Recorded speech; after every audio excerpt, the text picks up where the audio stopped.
Hi, Today All Day. We've got a great show for you on this Thursday morning, including an all-day exclusive chat you can only see here. Let's kick it off with Pop Star. We check in with Dylan, who's covering all the buzzy headlines for Carson. Check it out.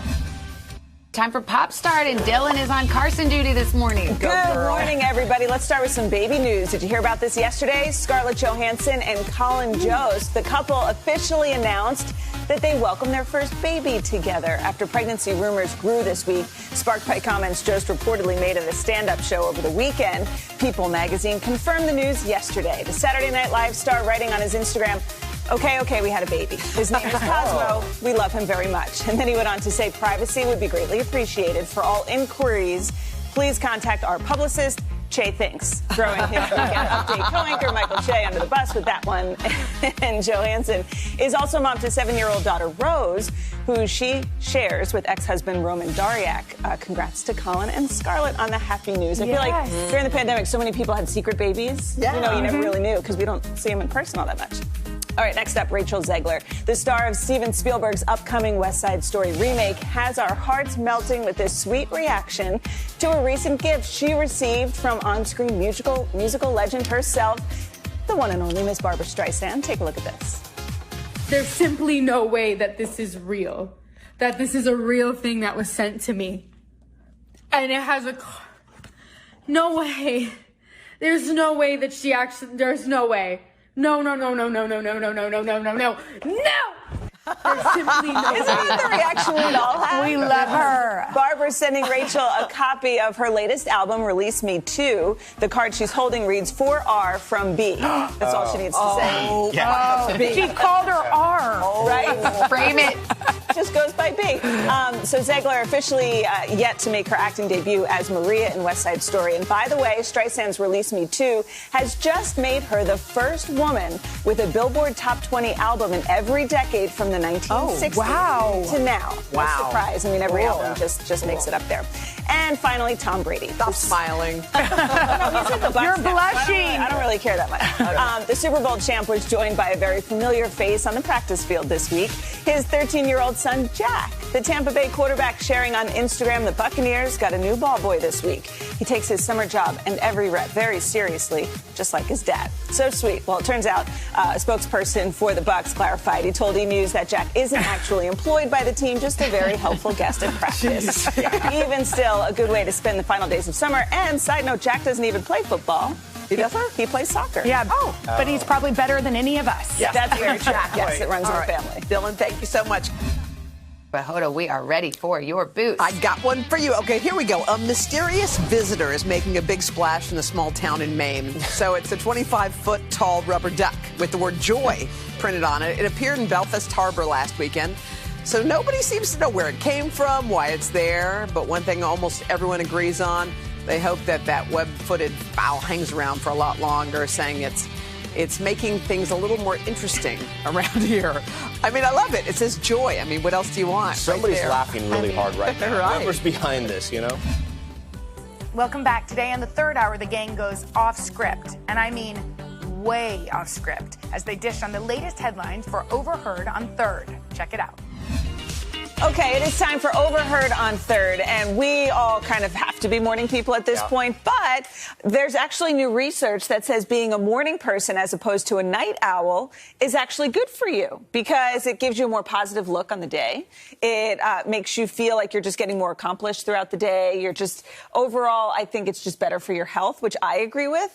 The problem is I'm a morning person. I can wake up like on weekends, 6:30, 7 o'clock I'm up, and then 10 o'clock I want to nap. Right. Yeah. So I'm like an early morning person, not a mid-morning person. But I also believe it's like the internet. You wake up early in the morning and there's fresh energy to get. And it's like on the internet when more people start to get on, it starts to get slower. Things start to I believe spiritually, if you get up early, you get this like fresh, beautiful energy. Yeah. So that's why I'm a morning. I don't have kids. What time do you go to bed at night? Like 8:39. Yeah, me too.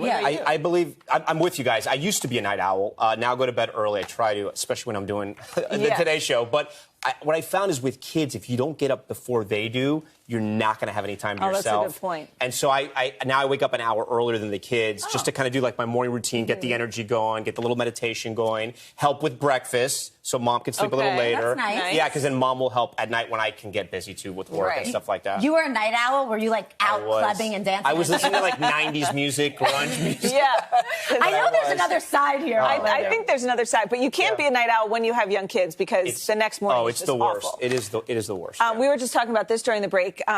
Clean eating, that kind of diet, where you get rid of carbs, you get rid of certain things. It actually could be draining your energy. That's according to a registered dietitian, that, banning some of those foods that give you, the bottom of the food pyramid kind of thing. But you actually found the opposite.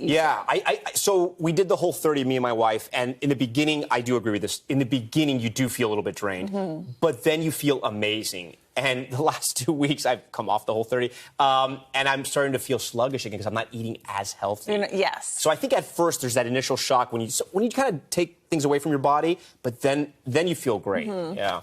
I just don't know how you do it with kids, having all those snacks. Like, I have to keep the snacks in the car, so I have to go out at night to get 2 pieces of chocolate. If not, I would eat the whole thing. Right. It must be very hard. You have to go with your partner, I find, too. Well, kids eat some good food. I mean, the chicken nuggets, and, the candy in the house, and it's like, it is tempting. And you know what I realized? A chef. Yeah, that's true. You know what we realized? All the extra calories you have, there's like an extra nugget, and you're like, I'll just have that one. I know. You don't want to waste food, and then it's like, okay.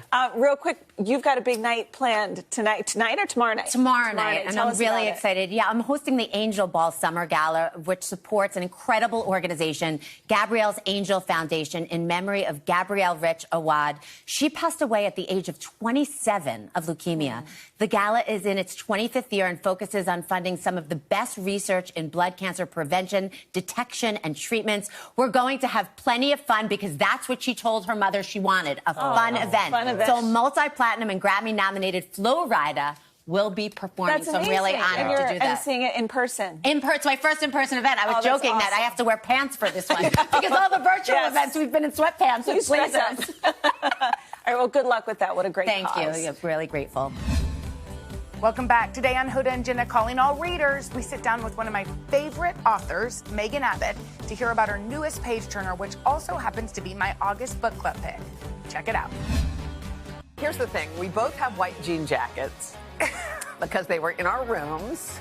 And? Well, Hoda has a little bit of a thing. If y'all know Hoda, you might notice that sometimes she likes to not recycle clothes, but just to make the most out of everything she tomorrow, I'll be wearing this. And I'll be wearing this. But today, I'm wearing this. And I'm wearing this.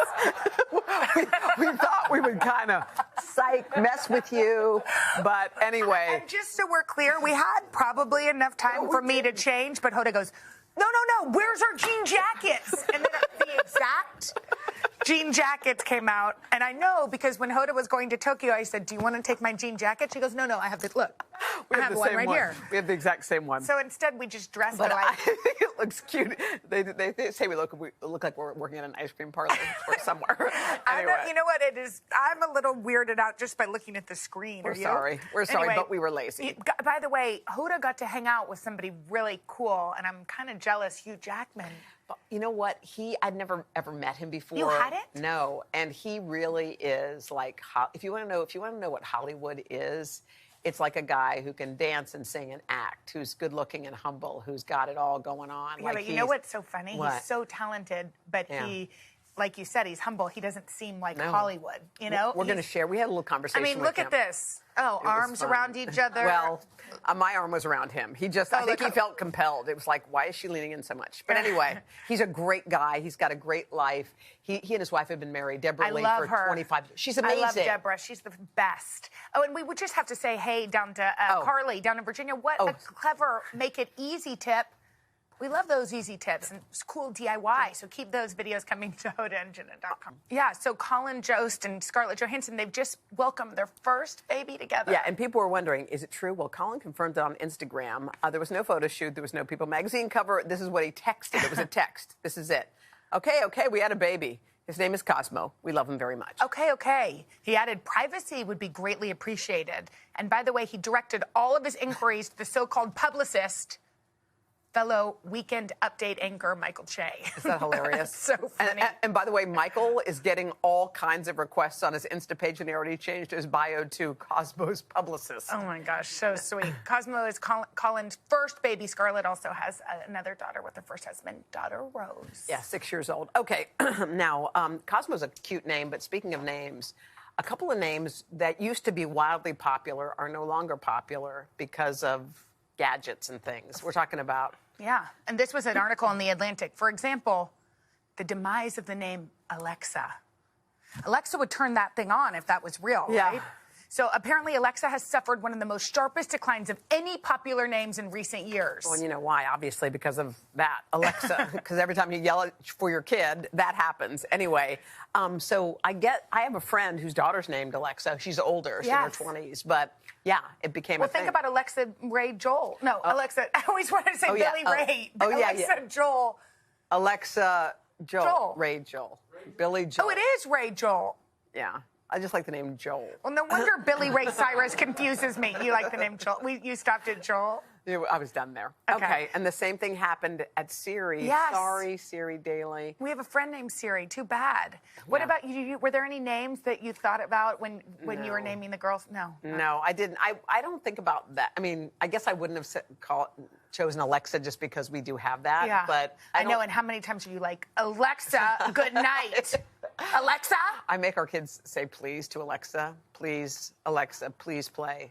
Because sometimes you just start, if you're barking at that, you're going to be barking at everything. That's so true. I never even thought about that. Yeah. Well, the only thing that I had was with Poppy was right when one day when Mila was home and she was like, Poopy Poppy. Oh. And I was like, uh-oh, is that going to be that. a thing? And then also... Oh, I guess you don't, No, you don't think about that. No. You don't think about the Did anyone names. tease you with a name? I can't say it. Why? Because I can't. Was it a curse word? Well, Jenna kind of sounds like... What? Well, we'll talk about it later. It's not appropriate just because I'm wearing a white jean jacket. I'll tell you about it later. Our next guest has 10 novels under her belt, and her latest will have you crime thriller fans wanting some more. It's called The Turnout. It's the story of two sisters set in the secluded world of ballet as one of them gets caught up in a dangerous romance that threatens everything. And author Megan Abbott is with us now from her home in Queens. Hi, Megan. Hi, Megan. Hello, so good to see you. Megan, we're so happy you're here. So I told Hoda during the break, I've read a lot of your books. I've loved them all. And this is the first New York Times bestseller. The Turnout hit the New York Times bestseller list. How did you celebrate? There may have been Keen's Steakhouse and champagne that night. I must say, it was a good night. Oh, what did it feel like when you got that call? Because look, as Jenna said, all your books are great, and I think it's fun once you find one that really hits. So, what was it like when you got the phone call that you had made the list?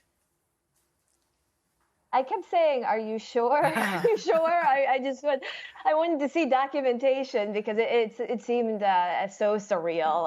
It is sort of the thing you long for, and I'm so grateful for Read with Jenna for its role in all of this. I think it couldn't have happened otherwise. Oh. You're so sweet. This book is so good. I had the chance to talk with you yesterday, and so many people have been reading it. It takes place inside this small ballet studio. And as I said yesterday, I got kicked out of ballet in the third grade for not having grace. But you got so much of it so right. How did you study to get this so right? It was a long process. I was pretty intimidated, I must admit, at the start, because people who know ballet know it really well. So it was sort of reading everything I could get my hands on, watching as much of it as I could, talking. I did have a ballet dancer do a fact check on it. I wanted to get it all right. I wanted the smells, the scents, everything about the being in the studio all to sort of come alive for the reader. Well, crime thrillers are a great genre. People go crazy over that. Are you one of those people who's like a crime junkie? Like, do you watch reruns of Dateline on, I don't know, TBS? You know, Hoda was on Dateline. Come on, that was my jam. Oh, my gosh. I used to watch it falling asleep. That's how deep it goes for me. I have been a true crime aficionado since childhood. I'm slightly abashed to say. I always loved it. And now we're kind of in a heyday of it. So it's a good time. We're in the heyday of it. And the cool thing is you got to develop this book. You did your earlier book, Dare Me, as well. But now you got to develop Turnout. into a series. What was that like? You wrote it, and it's almost done. What was that process like for you? It was wild. Usually there's a time lag between when you write the book and there might be a possibility of adapting it. But in this case, we sold it very quickly, so I had to immediately start to think of it in visual terms. But since it is about ballet, set in a ballet school, it's so visual anyway. So it became this sort of great opportunity to imagine all of these dancers and these students and this Nutcracker production all coming to life. Wow. When you were a little kid, is this how you had imagined you'd be spending your adult life, talking to us on the Today Show about a New York Times best-selling book? No, I mean, I still don't actually think this is real. So, yeah, no, it's a big fantasy. And, you know, it was, I never even knew how one became a writer. You know, it was very exotic growing up in suburban Detroit. It didn't seem like a possibility. So it's been a wild ride. Oh, wow. Megan, thank you so much. And we're going to put up some book recommendations. She has some really good ones on today.com. Megan, congratulations. Thank you for being here. And by the way, you can shop that book. Get the turnout wherever you can on today.com. And we will announce the September read with Jenna Pick on Tuesday, September 7th. Look forward to that. Welcome back to Today Talks and our exclusive content you can only see here on Today All Day. Well, this is a special day. It's a special day because our executive producer, this is her last hurrah. And as we are doing this Today's Talks, she's pointing at the graphics, wondering why they're not correct. That's not what we do. Joanne LaMarca is over there, and Joanne has actually been part of this show since practically its inception. But she's had a couple of iterations. She left for a little while, and she came back. When she left, the whole staff was devastated. I know. When she came back, I think it was the biggest celebration we've ever had at NBC. It's so true. And now she is spending some time with her lovely, lovely husband and wonderful child, Matt. You know when you love somebody so much that when we knew she was leaving, but there was an email that went out to the staff. Yeah.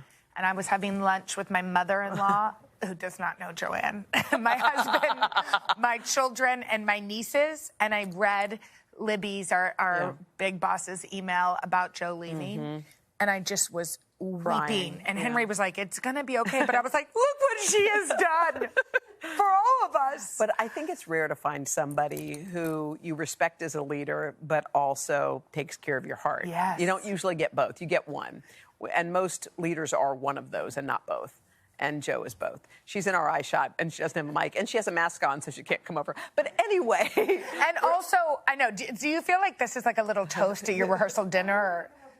Or, yeah, a eulogy. It's an obituary. No, it is not. The other thing is, and I have said this, like, she made us realize that, not that we don't know, but the whole staff, the priorities were family and kindness. You know, she wanted, if somebody said, Joe, it's like my kid's first day of kindergarten, she'd say, go. Yeah. Here's what else I think we've learned from this. It takes guts and it takes courage to make a move. To create change. Change comes in two ways. Either it happens to you or you choose it. Like those are the only, and when it happens, it shakes up your whole world. And that's the only way better things come. If everything stays exactly the same, your life continues. You could go on forever. Anyone who's in a job right now, they could, you know, go on like that forever. When you make a change in your life, it's like an electric shock. Yes. It's like, oh, now what? And it's scary at first. Yeah, I'm scared. Beep. I really am scared. What are you scared of? I'm scared of not I mean, you guys are my family. You're seriously my other family. And you're a bigger family. And we're really close-knit here. Yeah, we really are. There's no staff like that. Our fourth-hour group is I agree. they're the best. And I'm scared of waking up and going, my family's gone. Here's the good news. What am I going to do Here's the good news. Your family's always here. If you wake up and feel that way. But I get the feeling you've done this thing for all this time, and all of a sudden one morning you wake up and nobody needs you. Yeah. Yeah, but you can. And there's no reason to take a shower. Not even put lipstick on. You and Jake Gyllenhaal can just talk about the non-showering. It is the trendy thing to do. Yeah, I think, and also to step away from something that you love. So that you can spend time with your family. Tell us about because life is short. It's really, really short. And at the end, you know, you want it to be, you don't want to ever regret anything. And I live by regret the things you do and not the things you don't do. And I could very easily stay because I love everyone so much. I really care about each and every person, and I care about the show so much. Yeah. And you guys know how I feel about you, but my family and my child that I brought into this world, I have one shot, and it's I try to hold on to everything, and I try to slow things down. The only way to do that is to be present. So I'm just going to sit around and twiddle my thumbs for a lot of it, and just hopefully the clock will just slow down. If you know, for me, it'll slow down. And I think being around, that's the other thing too. Sometimes, I mean, magic happens when you show up. And if you're not there, you know, like you've been here, I mean, you're not going to have it. But you never know what'll happen when you're home and around. Yeah, and you never, like, you miss those little parts that won't happen unless you're there. And there are times when my son will open up, and if you have a boy, you will know that boys don't talk. So when they do, you need to kind of like hold on to it. I remember Joanne in the midst of the pandemic, we'd be on the phone talking about something. She's like, okay, wait, I have to go for a walk. My son's done with his Zoom. I'm going to go get him to try to go for a bike ride with me and talk. Like, she just is the best mom. I know, and she gets everyone to open up, not just Mac, everybody on the staff. I mean, it's weeping. She's like a therapist. I know. My next project is a book about everybody's problems. Change the name. Joe, we love you so much. I love you guys. All right, so that's much. going to do it for this episode of Today Talks. Keep watching for more of Today all day. Hey, thanks for watching our YouTube channel. Find your favorite recipes, celebrity interviews, uplifting stories, shop our favorite deals, and so much more with the Today app. Download it now.